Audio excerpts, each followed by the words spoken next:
యావత్ తెలంగాణ రాష్ట్రంలో రైతు సత్యాగ్రహ దీక్ష కొనసాగుతున్నాయి. అకాల వర్షాలతోని, రాళ్ల వానతోని పంట పొలాలు కానీ అన్నీ కూడా కూరగాయలు కావచ్చు, లేకుంటే పండ్ల తోటలు కావచ్చు, పంట పొలాలు కావచ్చు, ప్రతిదీ కూడా ఇవాళ రాష్ట్ర వ్యాప్తంగా కొన్ని లక్షల ఎకరాల్లో రైతులకు నష్టం జరిగింది.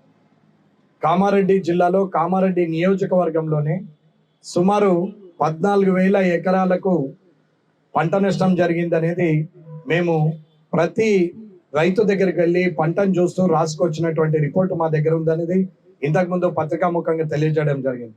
కానీ ప్రభుత్వ అధికారులు ప్రభుత్వం తరపున యావత్తు కామారెడ్డి జిల్లాలో కలిసే 14,000 ఎకరాలు నష్టమైందని చెప్పి పేపర్ స్టేట్మెంట్ ఇస్తారు.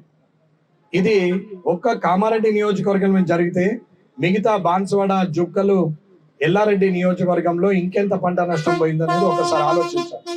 యావత్ రాష్ట్రంలో ఎలక్షన్ కోడ్ ఉందని చెప్పి 10,000 రూపాయలు ప్రకటించడం, కానీ కోడ్ ఉందని చెప్తున్నారు. నేచురల్ కలామిటీకి కోడ్ అడ్డం రాదు. అత్యవసర పరిస్థితుల్లో రైతు దుర్భర పరిస్థితుల్లో ఉన్నాడు. ఇవాళ అకాల వర్షాల వల్ల, ఆ ప్రకృతి వైపరీత్యం వల్ల ఇవాళ రైతు రోడ్డున పడ్డాడు. పంట కనీసము 10% కూడా చేతికి వచ్చే పరిస్థితి లేకుండా 100కు 100% నష్టపోయినటువంటి రైతుకు 25,000 రూపాయలు ఇవ్వాలని భారతీయ జనతా పార్టీ డిమాండ్ చేస్తూ ఇవాళ రైతు సత్యాగ్రహం కింద ఇవాళ ప్రతి దగ్గర రైతులకు మద్దతు ఇస్తూ సత్యాగ్రహం దీక్ష కొనసాగుతుంది.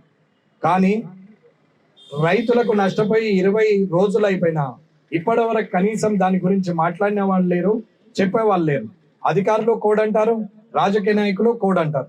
ఎలక్షన్ కోడ్కి నేచురల్ కలామిటీకి సంబంధమే లేదు.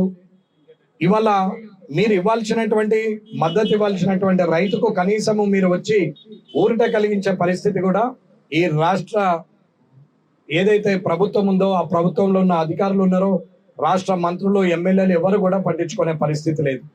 అన్న, నేను స్వయంగా ఎమ్మెల్యేగా నేను మొత్తం తిరిగి వచ్చిన, నేను చూసినటువంటి ఈ కామారెడ్డి నియోజకవర్గంలోని పరిస్థితి అది. అలాగే ఇవాళ రైతులకు 6 గ్యారంటీల స్కీమ్లు అని చెప్పి ప్రజల నుంచి ఓట్లేపించుకొని ప్రభుత్వం ఏర్పాటు చేసుకొని ఇప్పటి వరకు చేసినటువంటి ఒక మహాలక్ష్మి అని చెప్పి బస్సు ఫ్రీ ఇచ్చారు తప్ప మిగతా ఏమి చేసింది లేదు. ఇవాళ కరెంటు ఫ్రీ అన్నారు, ఇంకా లైన్ బట్టి మా మీటర్ అని ప్రజలు తిరిగే పరిస్థితి ఉన్నది. గృహలక్ష్మి అయితే దిక్కే లేదు. ఇవ్వాల్సినటువంటి మహాలక్ష్మి స్కీమ్ లో అమ్మాయికి ఇవ్వాల్సిన 18,000కు దిక్కు లేదు. అవన్నీ పక్కన పెడితే రైతు, అన్నం పెట్టే రైతు, ఇలా రైతు లేకపోతే రాజ్యం లేదంటారు, రైతే వెన్నుముక అంటారు. రైతు గురించి ప్రతి కద్దరు బట్టలు వేసిన వాళ్ళు రైతు గురించి గొప్పగా చెప్తారు. కానీ రైతుకు నష్టం వస్తే ఏ ఒక్క కద్దరు బట్టలు కానీ, ఏ ఒక్క అధికారి పాయింట్ షర్ట్ వేసుకున్న వాళ్ళు కానీ వచ్చి మద్దతు తెలిపే పరిస్థితి లేదు. ఎంతసేపు పాత ప్రభుత్వాన్ని తిట్టడం తప్ప కొత్తగా మనం చేస్తున్నది ఏంది అనేది ఇప్పటి ప్రభుత్వం చూసేది లేదు. లేని స్కీములు చెప్పి ఓట్ల కోసం రాజకీయం చేసి 10 సంవత్సరాలు పరిపాలన చేసినటువంటి టిఆర్ఎస్ ప్రభుత్వం ఎంతటి దుస్థితిలో ఉందో ఒక్కసారి దాన్ని చూసి గుణపాఠం నేర్చుకోవాలా ఇప్పుడున్న ప్రభుత్వం. అంతకన్నా 2 ఆకులు ఎక్క చదివినట్టు ఇంకా లేని అన్ని చెప్తూ పాత ప్రభుత్వాన్ని విమర్శిస్తూ కొత్త స్కీములు కనీసం ఇవ్వాల్సిన పరిస్థితులు ఇవ్వలేని దుస్థితిలో ఆర్థిక వ్యవస్థలో ఉండి మొన్న మార్చి 31వ తారీఖు నాడు ఇవాళ అక్కడ ఉన్నటువంటి హెచ్ఆర్లు కానీ, ఎంప్లాయీస్కి ఎవరికైతే ఇవ్వాల్సిన హౌస్ రెంట్ అలవెన్స్ కానీ, టీఏడిఏలు కానీ ఏవైతే ఇవ్వాలనో వాళ్ళకి ఇవ్వాల్సిన అలవెన్స్లు ఇవ్వలేని పరిస్థితిలో సెక్రటరియట్ ఉద్యోగులు ఉన్నారు. సెక్రటరియట్ ఉద్యోగులు కనీసము కౌంటర్ ముందట ఒక 1000 మంది ఆడ నిలబడి లైన్ లో ఉన్నారు. ఇది దుస్థితి మార్చి 31 నాడు. ఎక్కడ కూడా ఎవరికి జీతాలు సరిగా ఇవ్వలేని పరిస్థితి. రైతుకు ఇవాళ రైతు భరోసా లేదు, రైతు రుణమాఫీ లేదు, కౌలు రైతులది లేదు, క్వింటాలు భరోసా లేదు. ఏదైతే మాట్లాడారో కనీసం అకాల వర్షాల వల్ల జరిగిన నష్టానికి 10,000 అని చెప్పిన ఆ మాట కూడా కనీసం నిలబెట్టుకునే పరిస్థితులు ఈ ప్రభుత్వం లేదు.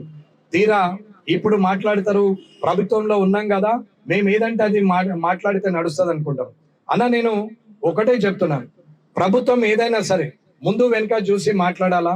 గత ప్రభుత్వం చేసినటువంటి ప్రజలకు ద్రోహం చేస్తే ఎలాంటి పరిస్థితి వచ్చింది, మరి మేము కూడా అలా చేస్తే మా పరిస్థితి ఏందనేది కూడా ఒకసారి ఆలోచించుకోవాలి. ప్రజల పక్షాన నిలబడే ప్రభుత్వంగా ఉండాలి, కానీ సొంత పక్షంగా తనే లాభపడేటట్టు ఆ ప్రభుత్వంలో ఉన్నటువంటి ఆ పార్టీలో ఉన్నటువంటి రాజకీయ నాయకులు మాత్రమే బాగుపడే పనులు చేస్తున్నారు తప్ప ఏమీ లేదు. ఇవాళ భారతీయ జనతా పార్టీ రైతు సత్యాగ్రహం దీక్ష ఏదైతే చేపట్టిందో యావత్ తెలంగాణలో ప్రతి జిల్లా హెడ్ క్వార్టర్లో చేశాం. ఇప్పటి వరకు మా ఎంపీ బీబీ పాటిల్ గారు చెప్పినట్టు, మా ex-MLA senior Bharatiya Janata party ఉపాధ్యక్షులు ఎండల లక్ష్మణ గారు, అలాగే జిల్లా అధ్యక్షులు అన్నతర గారు చెప్పినట్టు ప్రజలను మోసం చేస్తూ ఎన్ని రోజులు మీరు పబ్బం గడుపుతారు అనేది నేను ప్రశ్నిస్తున్నాను. దయచేసి నేచురల్ కలామిటీలో జరిగిన తప్పిదం వల్ల జరిగినటువంటి నష్టానికి ప్రభుత్వం తొందరగా బాధ్యత వహించి భారతీయ జనతా పార్టీ నుంచి ఎకరాకు 25,000 రూపాయలు ఇవ్వాలని చెప్పి డిమాండ్ చేస్తున్నాం. జై హింద్, జై భారత్.